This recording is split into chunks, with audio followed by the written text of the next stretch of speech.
para sa mga kababayan nating OFW na uuwi ngayong buwan ng December at sa mga nagre-request na gawan ko daw ng update ang mga requirements pauwi sa Pilipinas at pabalik sa ibang bansa.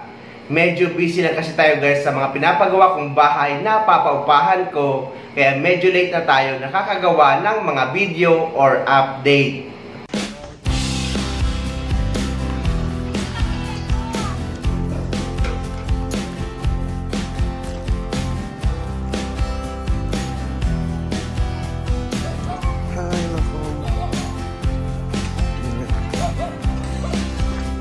Tonton po.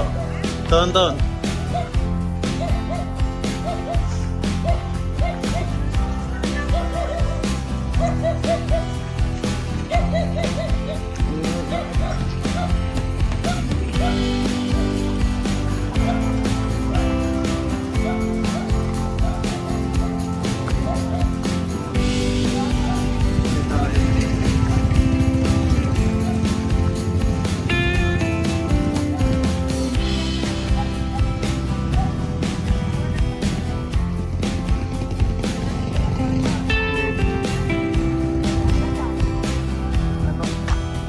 Bigasan daw po gagawin. Tsaka po ano.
So, eto ang mga detalyadong requirements na kailangan nyo dalhin pauwi sa Pilipinas at pabalik sa ibang bansa para sa mga documented OFW.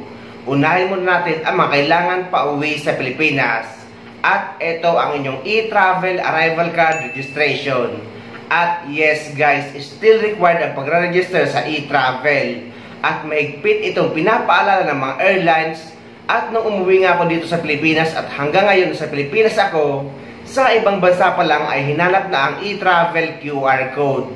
At lalo na paglapag sa Pilipinas, marami nakadikit sa airport na nagpapaalala na mahigpit itong pinapatupad or talagang required ito.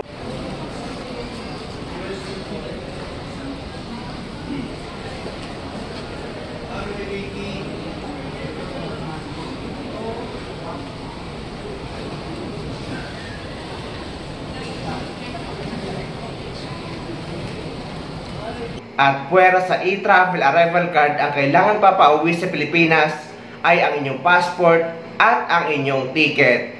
Actually guys, wala namang pagbabago sa mga requirements pauwi sa Pilipinas or pabalik sa ibang bansa.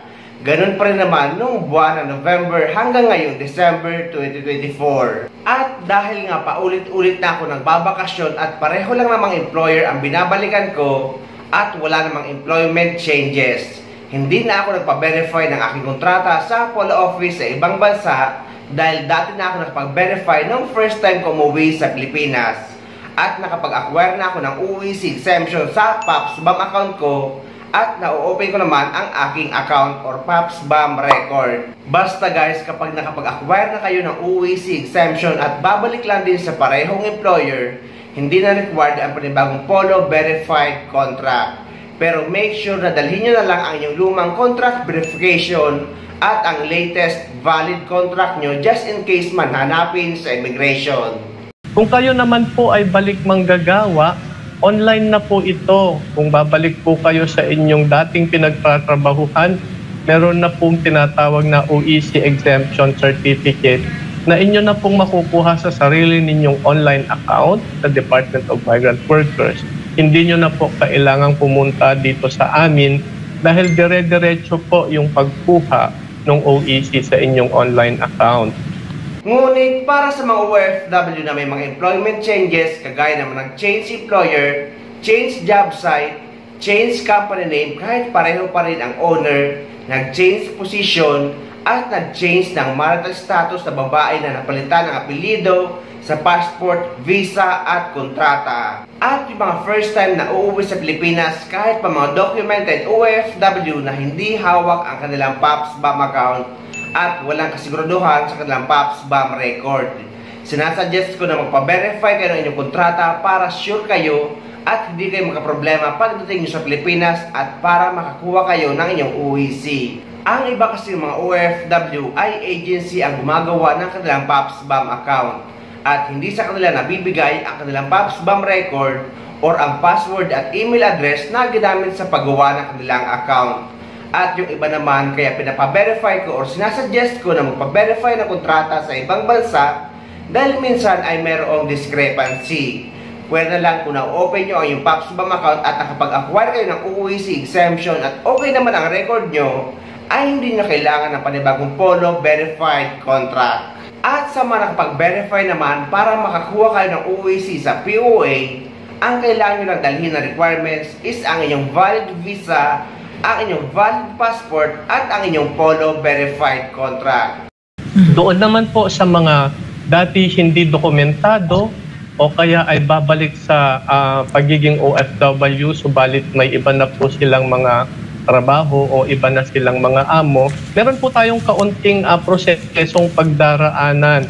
Ito po ay pupunta kayo sa pinakamalapit na opisina ng Department of Migrant Workers, i-update po yung inyong online account, at pagkatapos ay hihingian po kayo ng at least tatlong dokumento. Valid na passport, Yes. valid na work visa at work permit, o kaya ay work permit, at pangatlo po yung verified na employment contract na inyo pong babalikan or ipagpapatuloy na trabaho.